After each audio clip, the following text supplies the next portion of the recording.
Бисмиллахир-рахманир-рахим. Ассаламу алейкум ва рахматуллахи ва баракатуху. Приветствую вас всех. Я читал ваши комментарии, читал ваши просьбы. Люди просят, чтобы я пересказал историю про Кадырова.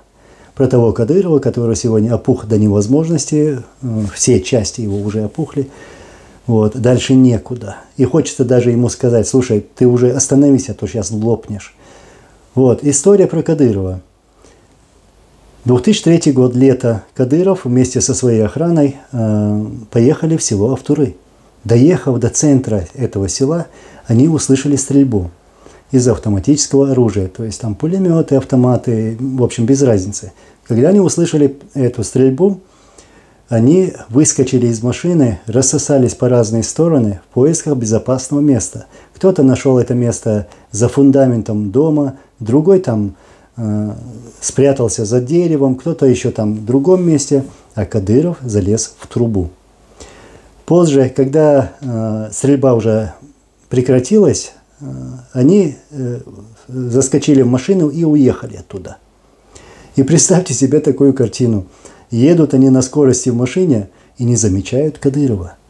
То есть они его потеряли. Развернулись и на той же скорости едут обратно в Автуры, село Автуры, в поисках своего шефа. Никак не могли сразу его найти, но потом подошли к трубе и увидели такую картину.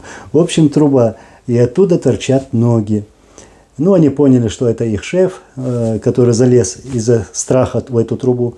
Начали его тянуть оттуда. Ничего не получилось. И чуть поговорив, они придумали такое, что надо что-то тяжелое найти, разломать его, разрезать эту трубу и вытащить его оттуда. И этим способом им все-таки удалось вытащить того Кадырова, который даже в то время отрастил некоторые части, из-за чего он застрял в этой трубе. Я почему говорю это все и почему это все рассказываю? Мне эту историю рассказывал, я даже так скажу, один односельчанин того самого Кадырова. Они его знают очень хорошо, тем более односельчане. И хочу этим напомнить и сказать, что Кадыров на самом деле трус. Только трус будет трогать женщин, только трус будет трогать мирных жителей, прикрываться ими. И хорошо, что теперь люди во всем мире поняли, кто и что он из себя представляет. В Украине они стоят за этими русскими, то есть эти кадыровцы, и в бой идти не хотят, боятся, страх. И, конечно же, легко прикрываться именем чеченец, которые восславили наши истинные герои, которые отдали свои жизни, воюя против русских оккупантов. Их много. Пусть Аллах примет их газават. Аллах газут кобал дуэльсер. А это, эти существа, которые предали чеченский народ, таким образом войдут в историю трусами и предателями нашего народа.